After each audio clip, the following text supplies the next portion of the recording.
Good evening, everyone. Can you hear me okay? Yes.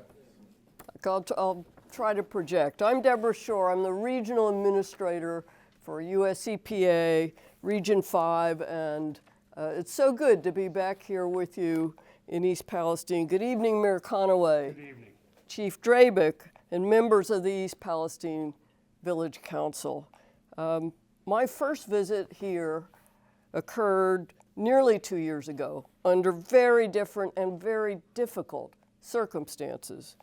I don't need to remind you that in February of 2023, we were in the midst of a rapidly evolving emergency response to the Norfolk Southern train derailment.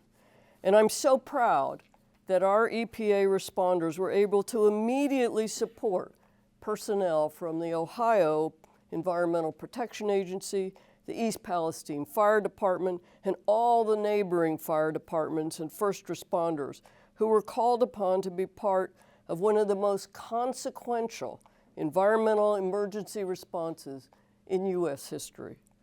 The amount of environmental damage made it clear that responding organizations would need to use all their resources and authorities to protect public health and the environment and to clean up the derailment site and the waterways so the people of East Palestine and the neighboring area could be made whole again. It's also clear that EPA would need to work hand in hand with state and local partners, with other federal agencies, and with the community to ensure that our efforts would be effective. Now, nearly 2 years since the train derailment, we can look back at what we've accomplished together. And I can tell you, as of January 2025, cleanup operations are substantially complete. Nearly 220,000 tons of contaminated soil have been removed and disposed of properly. More than 70 million gallons of contaminated water, precipitation, runoff from the derailment site has been collected and managed. 83 homes have been cleaned at the request of the homeowners. The large-scale confirmation sampling, that effort to determine that all of the contamination has been removed, it's a kind of double check to ensure that our cleanup efforts have been successful, and that confirmation sampling has been completed. And the thousands of analyses from that work are being reviewed for accuracy and completeness by our scientists. Assessment and cleanup of contaminated sediment in Sulphur and Leslie Run have been completed.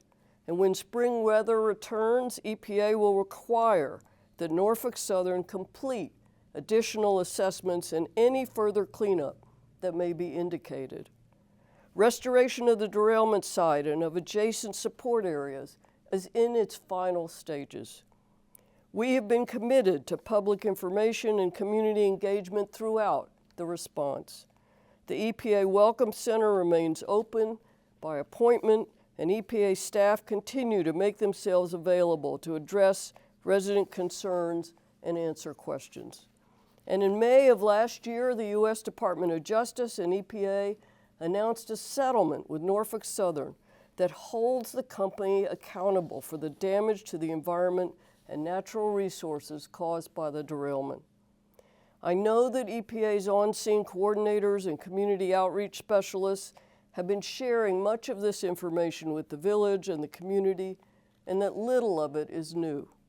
But it's worth pausing to consider the truly staggering scale of this emergency response and cleanup, and to note how much has been accomplished in a short period of time, using all our resources at our disposal.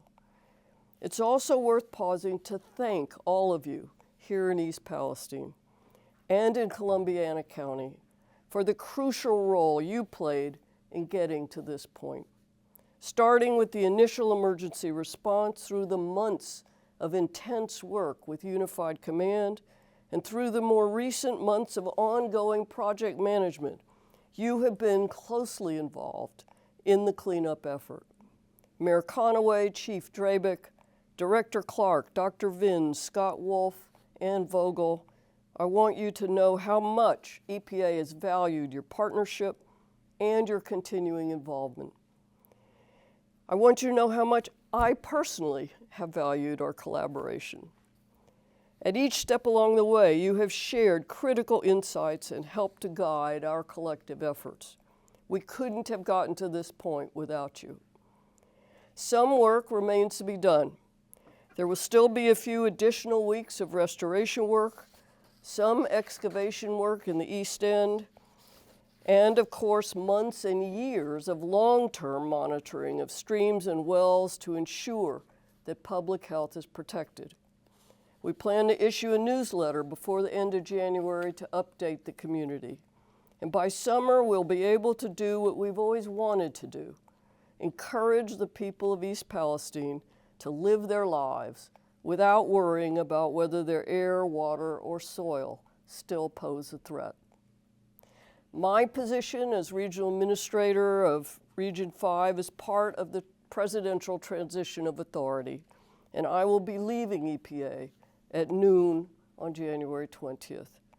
So this will be my last visit to East Palestine as EPA Regional Administrator, and I regret I won't be here with you in a few weeks when the final steps of the cleanup are completed. But I am certain that EPA will continue to stand by the commitments that President Biden and Administrator Regan have made to the people of East Palestine, to stay here as long as it takes to get everything done and be sure that no one is left behind. EPA's Incident Commander, Ralph Dahlhoff, and our Regional Response Coordinator, Mark Durno, will remain on the job, as will the other 1,000 employees at EPA Region 5, all of them committed to our agency mission of protecting public health and the environment. I'd like also to announce that we've selected a project manager who will oversee longer-term work, including health and environmental monitoring, as described in the proposed consent decree between the U.S. government and Norfolk Southern. Michelle Kerr, who's been working as an EPA technical expert on this project since the beginning, will assume that role. And as I leave East Palestine, I know that I'm leaving you in good hands. And finally, thank you to the people of East Palestine for your courage, your resilience, and your determination to overcome the challenges of the past 2 years. You have inspired me and so many of my colleagues at EPA. I know you will always be East Palestine strong. Thank you, and may God bless you. Thank you. It's been a pleasure. It has been.